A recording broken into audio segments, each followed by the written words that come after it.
Warning, we are about to spoil the entirety of Vantage Point. If you haven't seen the movie, or want to see the movie, do that first, come back here, and then hear our stupid opinion. Oh, Mr. President. Oh, Thomas. Mr. President. Oh, Thomas. Mr. President. Oh.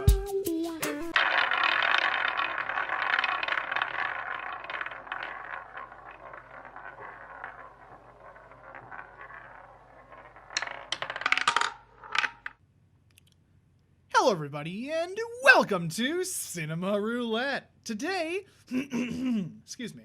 Today, what? Don't clear your throat. It's rude. No, we're going, man. No. Hold on. There we go. That's better. Good. Good. After, I just realized the joke of that, of you have to clear your throat after we just did the opening joke. It's off to a great start. God damn it. Do you want to redo, or are we just going to keep going from here? We're just going to roll with it. Fuck it. Okay, so hello, welcome to Cinema Roulette. Today we're talking about Vantage Point.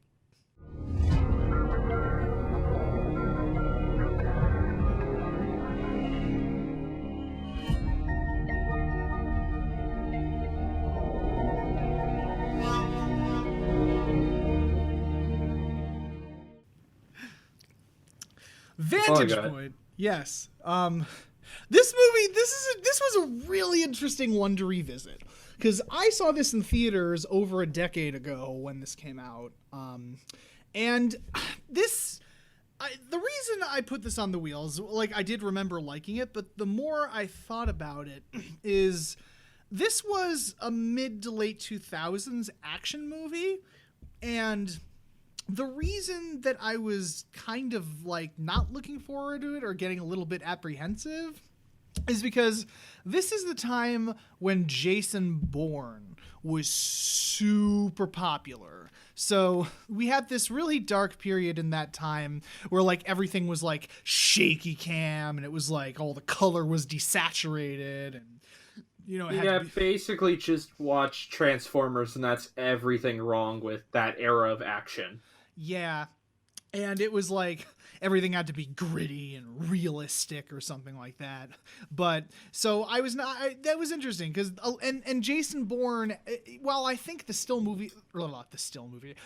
first movie still holds up, I'm not sure about the rest of them. I remember the second one being really bad, and that's when like everyone copied it, including James Bond. James Bond actually copied Jason Bourne, and it ended up being the worst Bond movie ever created. So, Spectre came out years later. That's insulting. Wow. You do not mean that. You take that the fuck back. It was not as bad as Quantum of Solace. The fuck back. It is true, but it's not better by much. I still really enjoyed it, but this is a discussion for another day, probably 2 to 4 years from now. Man, if only we had a wheel of series on it, but that won't happen anytime soon. But wink. Wink. Wink. Oh my god, but yeah, so I was really worried that this was going to be plagued by that same thing, because the gimmick of the movie, which we'll get to in a second here, the gimmick of the movie I really liked back then, but I didn't know if that was because like it was actually good, or if it was because this was released in a time period when anything that had like a unique or original concept was like, wow, this actually really stands out to me, because we had so many Bourne clones where like it was shaky and all that crap, and it was interesting. And thankfully, this does not fall prey to too many things back then. There's one thing which we'll talk about later, but this does not fall prey to too many of that. And it's held, for the time it was made in, it holds up surprisingly well. Also, I just haven't... Oh, there's an echo of me. Oh, is there? There was for a second. Seems to be gone now. Okay. It's been an odd thing we've had a problem with for the last couple of episodes. I don't know why that is. Oh.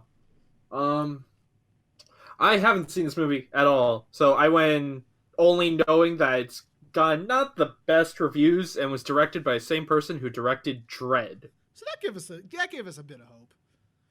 So that gave mixed feelings, to say the least. Mm-hmm.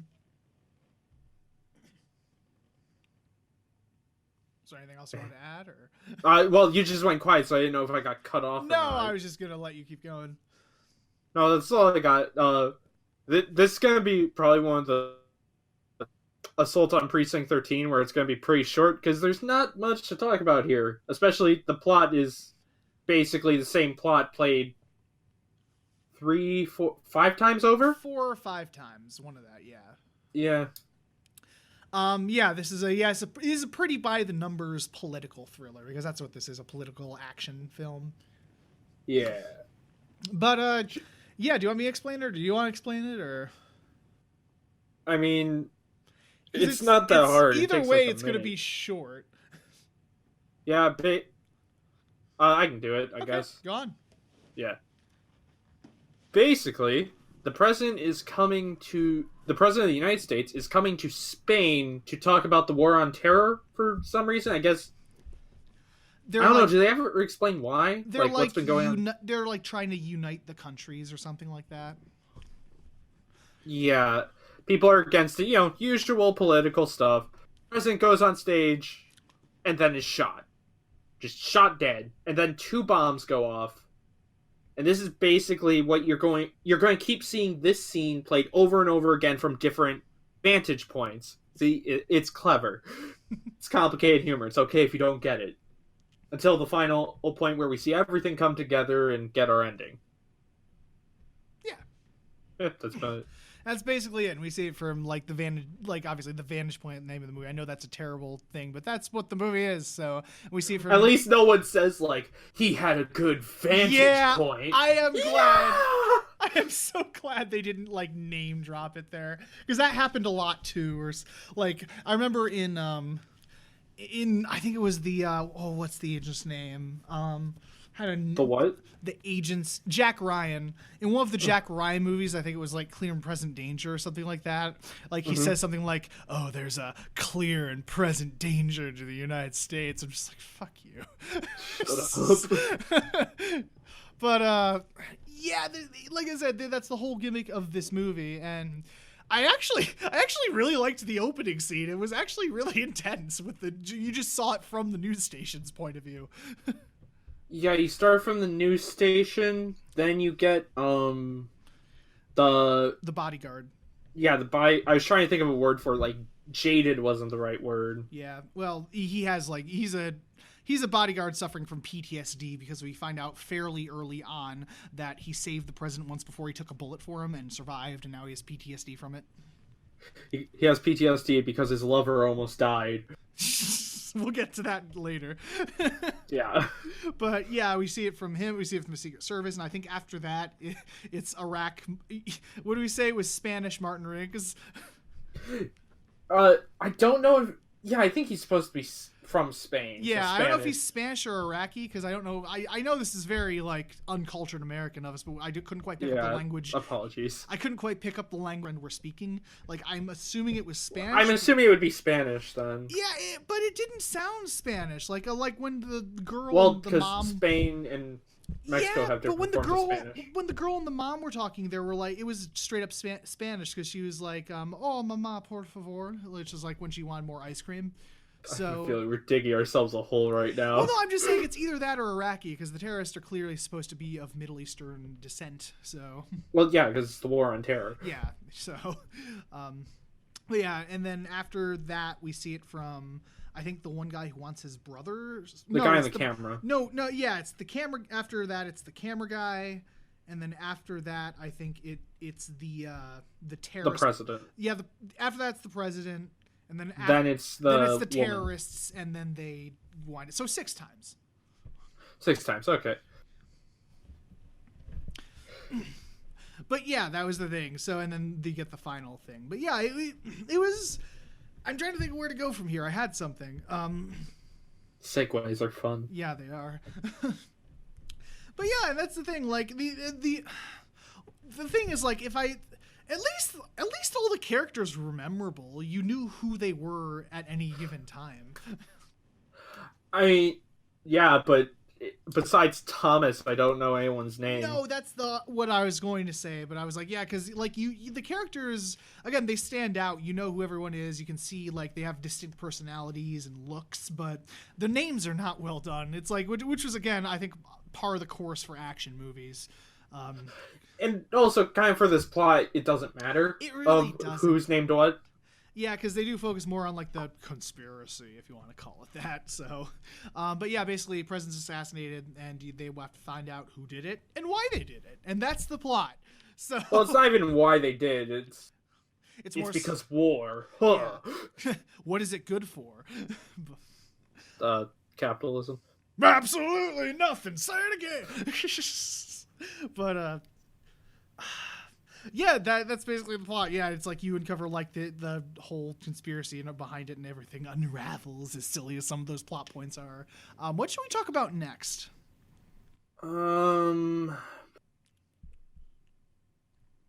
Sigourney Weaver's in this movie. She does a fine job and then disappears.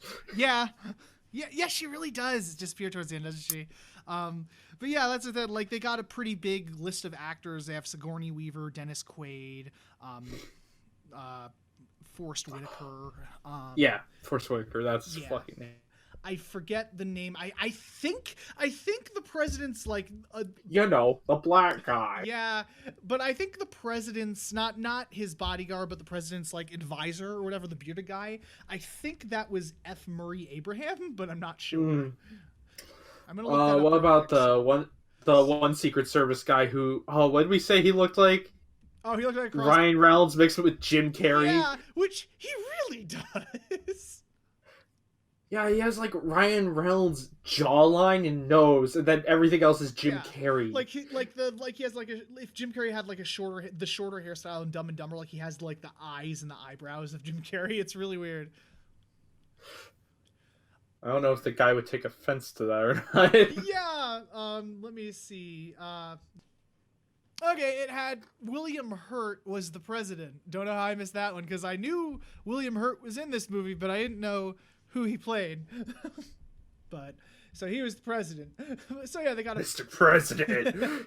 They got a pretty big cast for this, and they all do a very good job with what they're given. So yeah, acting is fine. Camera work was pretty good, and like we said earlier, they don't rely too much on shaky cam when things get action packed. Yeah, because that was my biggest worry. I was like, oh boy, are they this is gonna have because I remembered the plot and the characters and like somewhat what happened, but I didn't remember anything much about the cinematography. So I was like, oh boy, are they gonna have the shaky cam shake again? And they don't. The shaky cam's really good, and it has color. Which is it is actually really colorized, which is nice. Which is nice. It looks like a movie should. It doesn't look like desaturated and gritty. No, it looks colorful. But so that was nice. Well, there is a bit of shaky cam, but usually it is to symbolize a character being in shock or in a panic. Yeah. So it's not real. It's not just every time there is a gunfire, we need to shake the camera. Yeah, right. And yeah, so that was good, and the editing was also very good, except for one little part at the end. And also, transitioning to the rewinds to tell a new part of the story, I think could have been done better. There could have been more clever edits, but instead they just kind of do this thing where everything stops, and then it rewinds to 12 to high. Yeah, and and we know this because they show it.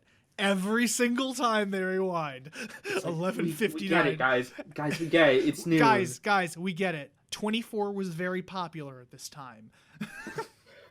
Also, I'm pretty sure if you had a stopwatch, it's not true with how much time passes. No, and I know it's too, there are big, discrepancies, events in one flashback either happen, faster or shorter than they do in other flashbacks, but that's not really the main focus. That's not really the main focus of the movie. It's in the beginning with the news crew, it's president shot, then first bomb goes off. And then in every other one, it's president shot, time passes, bomb goes off. Yeah, stuff happens like that.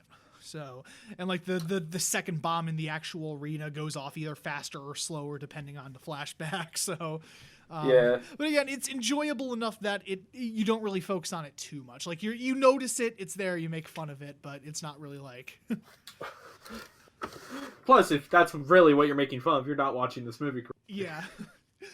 When it really. Go ahead. There's a lot to make fun of. Oh, yeah, there is. And it's honestly fun. It's fun to do that sometimes. Just put on the movie and just kind of be like, that's fun. So, because it's not really a movie you have to pay a ton of attention to. You can get what's happening fairly quickly. Yeah, this isn't one of those political thrillers where when you find out the ending twist, it's going to be like, right. It's just sort of like, oh. Yeah, it's like, oh, cool. But, neat. Yeah. Sound design was pretty good, thankfully. Like, everything, there was nothing that stood out, really, but it was evenly mixed and nothing stood out as really jarring to me. It was surprising how little music they used. Yeah, that was the other thing I noticed. Like, there was a time when, like, a track kicked in, like, you know, a normal thrill, like, like an electronic beat. And I was like, up until this point, I thought about it, I was like, there really wasn't much music used up until this point. Or if it was very subtle, which is a nice touch, honestly. Yeah, which I can respect for a movie made in that era. But yeah, so that was that. And, but yeah, like we said, this is a movie you really don't have to think about much because when it really boils down to it, it's just a fun popcorn flick. So can we talk about the clearly gay bodyguard? Yeah, we can. Okay. Also, would like to say right away, we are not trying to be mean by saying it's a gay bodyguard. It's just oddly homoerotic throughout this movie. It really is. Like, and it's not, like, I don't know why they dwelled so much on it. Like, I think they were going for, they're comrades or something because he saved his life, but it came across as more gay because, like, there's, like, times, like, in the beginning, like when the president gets shot, like Dennis Quaid just looks at him and just stares at him as everything's going on, just like zooms into his face, like, and then like he's going around helping stuff, and then like he turns around to like stares at the president being taken away, and they're like, hey, dude, hey. It's like, okay, your main priority right now shouldn't be the president's life. President's life is already fucked. Yeah. Your job is to unfuck. Yes. And then later on, like, when, like, because there's a stupid twist where, like, it turns out, it wasn't the real president. They swapped it out for a bodyguard. No, body double. Or body double. But when he's, like, watching wait, hold on. You knew the president was going to be attacked. You get a body double, but you don't give the body double, like, a bulletproof vest or something? Right. That's what I thought too. Man, fuck Jerry, I guess. I guess so. I mean, man, I was thinking like he's probably like some great makeup artist and impersonator because he had to give a speech too, so he probably had to get like the president's speech. Yeah, a summit speech. Yeah, he had to give a summit speech, and because like the president obviously is a little insulted by this, he's like, "Oh, we've been using bodyguards since the Nixon era." He's like, "Yeah, but nothing for nothing like this big." So yeah, he had to get up there and not only look exactly like the president, but give a speech as the president. So he was probably some, he never got the chance. He's shot before he can even talk. But yeah, he's probably some like great like makeup artist and impersonator or someone. Just gets shot. It's like, man, fuck that guy. Yeah, seriously. But what? Like the president sees the bodyguard down there. He's like, "What's Jim doing here? I thought he was banned." Yeah, no, Thomas. Thomas, yeah, because he gets out of the car. He's like, wasn't he supposed to be on leave? And he just kind of like stares at him, and it cuts back and forth between him watching him and him staring at him. And then like his shit goes down. Like the body double gets shot, and he like tackles the guy, and he's like staring at him. He has this look kind of like, oh no, on his face. And then the thing that really gave away was the fucking ending scene in the ambulance. I got you. After they save the president, like he's getting there, they're like, he pulls her like, I've got you. And then they kind of like stare at each other. He pats his back, and I was just like, God, just make out already. Which Honestly, for a movie made in 2008, if they did that, I'd be like, you got balls, movie. Yeah, right. There were a couple of moments where I was like, this movie, like, is this movie gonna go there? Because, like, the movie was surprisingly violent, actually, for a PG-13 movie. Yeah, it was. Like, you could Oh, but there was no blood, so yeah. it's fine. No, there was blood. Like, in a lot of, like, the injuries, like, you see blood on their face and shit. Yeah, but there's no blood shooting out of them. There's That's the thing. there's no blood splatter, but there's, like, people covered in blood with their face and stuff. Like, yeah, but that's fine. you could kind of tell that they wanted to make an R-rated movie, but they, like, clearly, like, didn't make as much violence so they could get it PG-13.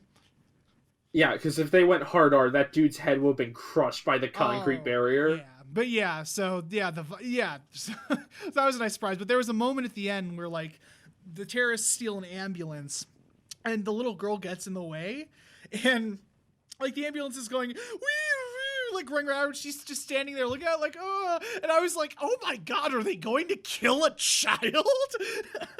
I was down for it. I was like, I would have been like, damn, if that happened. I've been like, wow, that's a really dark fucking ending. Yeah, right. But yeah, so that's some of that. And the only other thing, trying to get the negatives out of the way here, the only other thing I can really think of that's negative was that stupid effect shot at the end. Oh yeah, where all the stories cross over and they do this really bad CG shot. Mm-hmm. Panning between all the characters. Yeah, well, yeah, because, like, I think it cuts from, like, there's Forrest Whitaker on the bridge. And the thing that really bugged me about that is they don't do anything like that in the rest of the movie. The rest of the movie is very competently edited and shot and looks very convincing. But this is the... But CG is cool, yeah. So let's throw it in there. But this is this effect shot stuck out like a sore thumb. I was just like, oh, no. And they did it. Like, it's on Forrest Whitaker, and I think it, like, zooms, like, down the bridge, goes into the ambulance, out of the ambulance, over to Dennis Quaid. I'm just like, oh no. Another thing is the amount of cliches in this movie. Oh yeah, this is a very cliched movie. Don't go in expecting anything like it's still like clever some of the thing it does, but don't go in like expecting like, oh, this is clever. No, it's very cliched with some of the lines and the characters say and all that. Like just the bodyguard we mentioned of Thomas. Yeah. He's this gruff old bodyguard who everyone doesn't trust anymore because he made one mistake by saving the president. And in political thrillers, that is a cliche to have a bodyguard that saved the president's life and then he comes back in. There was another movie called The Sentinel with Kiefer Sutherland and Michael Douglas that also did that, where he was like a bodyguard that saved the president, then he has to do it again or something. So yeah, he's on edge and he's jittery. Yeah, he needs to overcome this fear and PTSD. He's taking pills at the beginning and like in the bed, waking up. Yeah, those pills never come up again. No, they don't. Well, and I get that there's not a lot. This movie doesn't take place in a huge span of time, granted. Yeah. It's only like a couple hours. That's actually the time span of this movie. No, it's not. It's like an hour. An hour. The movie yeah, time. Exactly. Yeah, so I understand why the pills didn't come back, because it really, like, if you take pills, usually you don't have to take one after another hour. I know, but there was no point of showing it then. It's like, yeah. It didn't stop his jitters or anything. It just shows he takes pills for something. Yeah. Again, there was that. And yeah, the only other two things I can think of where I kind of groaned at were at the end where, like, because Forrest Whitaker is like, oh, me and my wife are having problems. Then she calls him at the end after everything's over. He's like, oh, like, baby. Are you okay? I heard. Oh, my God. It's been an hour. Well, granted, he said the president's been shot, and there's like bombs going off, so obviously I'd be worried too. I know, but it's like his whole marriage was solved by doing by not doing being much, heroic actually, and just kind of standing there filming stuff. And then he saves the little girl, and she just leaves. Yeah, like the mom doesn't even say thank you or anything. It's just bye. Just kind of like walk off like lullaby. And then the stupidest plot point in the movie. Early on in the movie, there's a window that's being jittery, and the Secret Service is like, "Oh, go check it out." Like, because Dennis Quaid's like, because he kind of messed up earlier, so he's kind of hesitating. He's like, "Oh, again, messed up earlier by saving the president's life." But he's like, well, I'm saying messed up because he the guy reached in his coat pocket, like looked like he was gonna get a gun, then he pulled it out, I forgot the camera about fell. Yeah, because that's why he was a little hesitant. But he's like, "Hey, I got movement on the second window," so they check it out. It's like, "Oh, it's nothing. It's just a fan." It turns out later on, when everything's coming together, it's like, oh, that was actually a planned distraction by the terrorist, and he hit a button to put the fan on to try and distract them from the actual sniper rifle. Oh my god. Just when I saw that, I was like, why? That was dumb. That was stupid. And we were talking too, it's like it would have been more realistic and kind of more clever to have it actually just be a complete accident. Yeah. Like, oh, there's a fan on. Yeah, it looks like it's pretty fucking hot in Spain. Yeah. Well, then again, it's in August. Yeah, so... yeah, true. August 11th, because it's an 11. I get. If that's what they were going for, I'm mad. But yeah, there was that. But yeah, that's the thing. Those are, like, obviously it has plot holes and dumb moments, but... Though other than that, it's still very enjoyable to watch. Like, it has some good action scenes, it's intense, and the car chase at the end was really cool. Yeah, the first 2/3 of the movie, if you're watching with a friend, are easy to joke about. Yeah. And then the last third is like a really long action scene with everything coming together, and that's really entertaining, if I'm being honest. Yeah. Like, when they kept doing the rewind thing in like short little bursts of story, I'm like, I'm kind of on this movie. But the last third kind of saved the movie for me. I was like, okay, I'm on board with this. This is really cool. Yeah, the car chase is super fucking intense, and there is a stupid moment in it, but it's also rad as hell. Yeah, it's like an action. It's one of those action moments that's really dumb, but you're also like, yeah. Because the bodyguard, the Secret Service bodyguard, is chasing after another bodyguard who turned out to betray everyone. Mm-hmm. And all of a sudden, his car gets T-boned. It does like 360 spins, but he still keeps chasing. Yeah, like it spins out, and then he hits the brake and stops it right as like he's looking at the car, and then he looks back and like he kind of looks at each other and just guns it. I was just like, yes. So that was really cool. That whole ending action scene was actually really well done. But yeah, so I think that's about all we can say, honestly. I know we're only half an hour, but yeah, that was... Yeah, there's nothing like... There's no deep political message in this. No, it's pretty by the numbers, like, oh, it's the war on terror, and we're fighting terrorists. They didn't even really give a good reason on... Because they were going to kidnap the president for some reason? Yeah, well, I think the whole point of that was like, oh, like they were going to make it look like the president was dead. But I think the point of that was like, oh, we actually know that's not the president somehow. So we're actually going to go and kidnap the real one right under their noses. Like the Americans. Yeah, and then they're going to, I guess, like fucking hold him hostage. Yeah. Yeah, they were gonna be like, but yeah, they're like, oh, the Americans think they're ahead of us, but we're not. We're gonna like, oh, we're actually gonna kidnap them and show them we're not. So something. Little did they know, a little girl would step out of the road and ruin everything. Yeah, everything's kind of solved with an accident, which I kind of found hilarious, but also stupid because she like goes out in front of them for some reason. Terrorists, they actually like they feel like, oh no, we're gonna hit a little girl. Our plan's about to succeed, but swerve out of the way. So he turns hard on the wheel. And because it's an ambulance and very top heavy, he ends up flipping it over. And it like screeches towards the girl. I'm like, oh my god, are they going to kill her? But then Forrest Whitaker comes in, swoops her up, and saves the day. Well, okay, I think they didn't want to hit the little girl because then people would want that ambulance. Yeah, that's also true. So if you're looking at it from a pure scumbag terrorist point, then yeah, that was probably the reason. If not, it was just a convenient way to end the movie. Yeah, honestly. But yeah, so that was that. Yeah, and we talked too how like because the person says because they were talking about their plan, and like the guy said something like, "That's the beauty of American ignorance. They always think they're one step ahead of us." And I was like, I kind of like that line. That's surprisingly scathing. And then Justin pointed out, yeah, you can say whatever you want as long as the Americans win in the end. It's fine. Yeah. It's like no one's gonna question it as long as the Americans win. Yeah. Fuck this echo, man. What happened? I keep hearing an echo of myself. I don't know if the recording picks it up. Headphones. Say something again. Hello. Okay. Better? Nope. Still hear me. Hold on. Technical difficulties.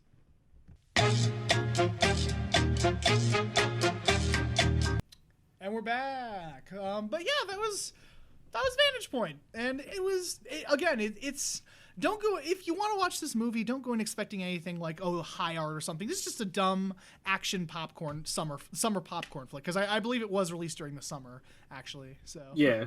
Believe it or not, remember when summer popcorn flicks were released in the fucking summer? Yeah, right. Instead of like the fall or whenever they're released now. Year round. That's all Disney does. Yeah, shots fired. But actually, believe it or not, I think it's somewhere. But I'm pretty sure I still have my original ticket stub for Vantage Point. Really? If I find it, or I know I posted a picture of it on Facebook, so if I find it, I'll put it on screen. There's my ticket stub. If not, what should we have it be? Nothing. Okay, but okay. Just sad. Oh well, okay, but yeah. So yeah, there's nothing else to say. Yeah, nothing else to say. It's an enjoyable popcorn flick. Just go into it expecting you can turn your brain off. Watch it with a friend. Yeah, that's probably the best way to do it. Just turn your brain off, enjoy it, make fun of it if you want, and yeah, it's still a very enjoyable action flick. So yeah, that's that. And now, it's time to spin the wheel. Woohoo! Oh, go.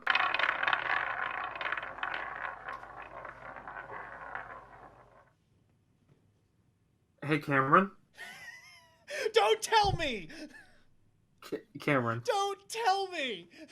It still hasn't hit a single movie we've both seen. God! Oh my god! Okay. So beforehand we were talking, because on this wheel that we've made, that we've been doing this whole run, we still have not got a movie we've both seen. And we're down to the last 10, yeah. So half of the list is movies we've both seen. There was a 50% chance that we would get this, and we didn't.